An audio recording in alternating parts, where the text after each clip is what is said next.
Lebanon तक फिर भड़क उठी जंग की ज्वाला।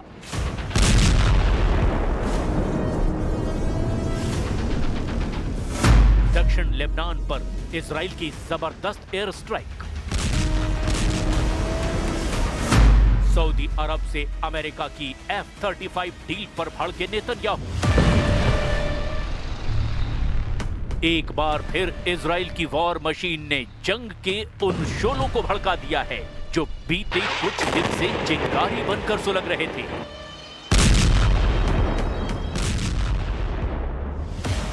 ये उसी नए ट्रेलर की तस्वीरें हैं जिसे इजराइल डिफेंस फोर्स की तरफ से जारी किया गया है।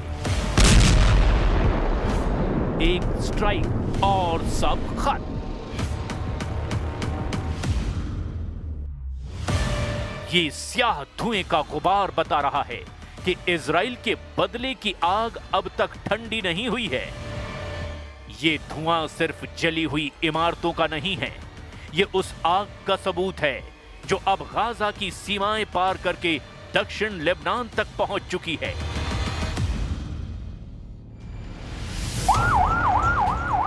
चीखते सायरन, भागते लोग और आसमान से बरसती मौत, ये वही इजराइल है जिसने चेतावनी दी थी कि अगर उसके दुश्मन चुप नहीं हुए तो फिर वो उन्हें चुप कर देगा।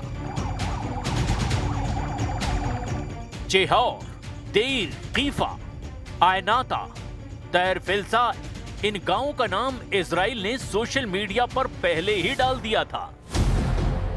ऐलान साफ था, इन्हें खाली कर दो, अगला नंबर इन्हीं का है। और फिर वही हुआ, एक के बाद एक एयर स्ट्राइक, जैसे किसी स्क्रिप्ट के मुताबिक तैयार की गई लिस्ट पढ़कर हमला किया गया हो। दिन में भी धमाके हुए और रात को भी इजराइल के बारूद ने लेबनान की कई इमारतों को धराशायी कर दिया। दक्षिणी लेबनान के टायर से आई ये तस्वीरें गवाह है कि इजराइल किस तरह की तबाही पर आमादा है।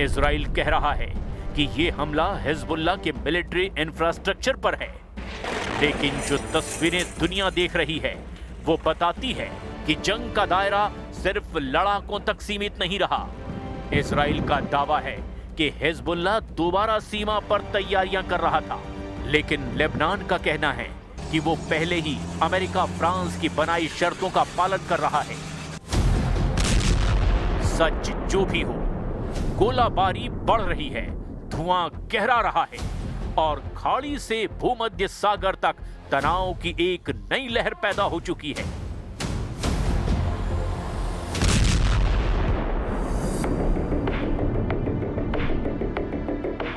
इसे समझने के लिए सीरिया बॉर्डर से आई इन तस्वीरों को भी देख लीजिए। इजराइल के प्रधानमंत्री बेंयामिन नेतन्याहू ने सीरिया में तैनात इजरायली सैनिकों से मुलाकात की।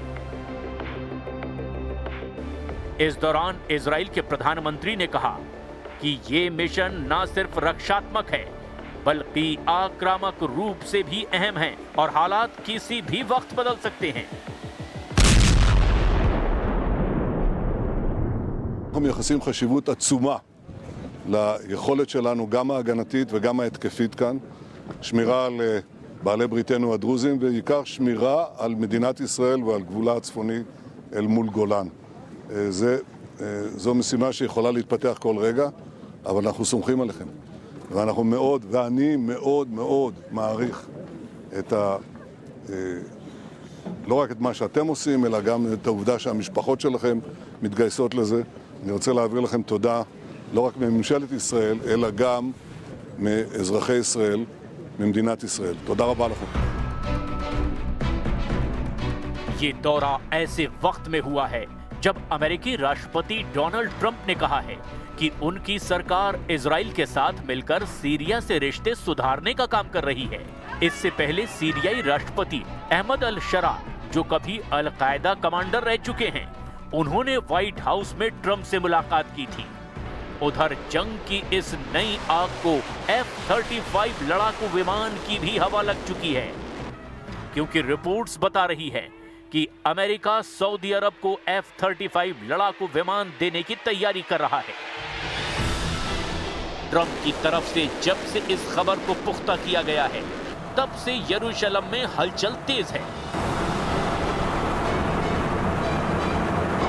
इजराइल की वायुसेना ने साफ कह दिया है कि यह डील उसके एयर सुपीरियरिटी को सीधे चुनौती देती है। इजराइल दुनिया को बता देना चाहता है कि आसमान में उसका दबदबा सिर्फ एक रणनीति नहीं, उसकी राष्ट्रीय सुरक्षा का बेस है।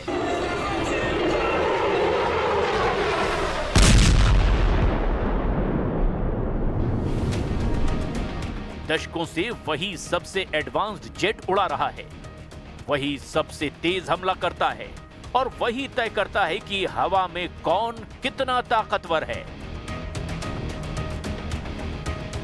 लेकिन सऊदी अरब को F-35 मिलने की संभावना ने अब नेतन्याहू की पावर सर्कल में अलार्म बजा दिया है। अगर रियाद के पास वही स्टेल्थ जेट आ गए जो आज सिर्फ इजराइल चला रहा है, तो सऊदी अरब के पास होने से मिडिल ईस्ट के आसमान का गणित बदल जाएगा। They're going to purchase F-35s. They're buying them from Lockheed, and it's a great plane. We make, by the way, the best military equipment. You saw that during the Iran little skirmish. We make the best planes, the best missiles. We make the best offensive missiles. We make the best military equipment in the world. अब असली सवाल यही है कि आखिर F-35 पर इतना हंगामा क्यों? क्यों इजराइल का सत्ता गलियारा इस एक डील से बेचैन हो उठा है? इसका जवाब F-35 की उस काबिलियत में छुपा हुआ है जो आज दुनिया के किसी भी लड़ाकू विमान को मात देती है। F-35 कोई साधारण फाइटर जेट नहीं, यह आसमान से गायब हो जाने वाला हथियार है। स्टेल्थ तकनीक इसका सबसे बड़ा कवच है। रडार इसे पकड़ नहीं पाते, मिसाइल इसे लॉक नहीं कर पाती और दुश्मन को पता भी नहीं चलता कि खतरा ठीक ऊपर मंडरा रहा है। यही वो क्षमता है जिसने मिडिल ईस्ट के आसमान में इजराइल को दशक भर से अदृश्य ताकत बनाकर रखा है। इजराइल के एयरबेस से उड़ने वाला हर F-35 असल में एक फ्लाइंग कंप्यूटर है। ये सिर्फ बम नहीं गिराता, ये दुश्मन की बातचीत सुन सकता है, कमांड सेंटर हैक कर सकता है और हजारों फीट ऊपर से युद्ध क्षेत्र को ऐसे स्कैन करता है जैसे किसी एक्सरे मशीन ने पूरी लड़ाई की तस्वीर सामने ला दी हो। अब सोचिए, अगर यही ताकत सऊदी अरब को मिल जाए, जिसे इजराइल अब तक अपने पूरे क्वालिटेटिव मिलिट्री एज का आधार मानता आया है, वही हथियार पड़ोस में भी पहुंच जाएगा। और यही बात नेतन्याहू सरकार को सबसे ज्यादा खटक रही है। अमेरिकी राष्ट्रपति की मंजूरी के बाद यह डील अब हवा में नहीं बल्कि जमीन पर उतरने के करीब है। और इजराइल का डर सिर्फ इतना ही नहीं है कि रियाद के पास नए जेट होंगे। डर इस बात का है कि F-35 की टेक्नोलॉजी का एक भी हिस्सा गलत हाथों में पहुंचा तो मिडिल ईस्ट का सामरिक संतुलन उसी समय उलट पलट जाएगा।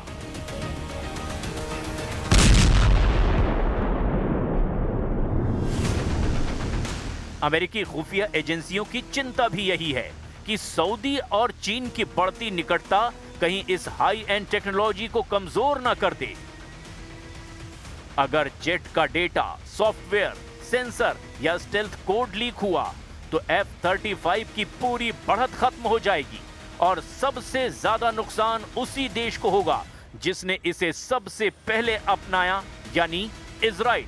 और इतना ही नहीं, सऊदी अरब को मिलने वाला ये पैकेज सिर्फ 2 स्क्वाड्रन का नहीं बल्कि एक ऐसे सुरक्षा गठजोड़ का हिस्सा है जो ट्रंप प्रशासन खाड़ी देशों के साथ गढ़ना चाहता है।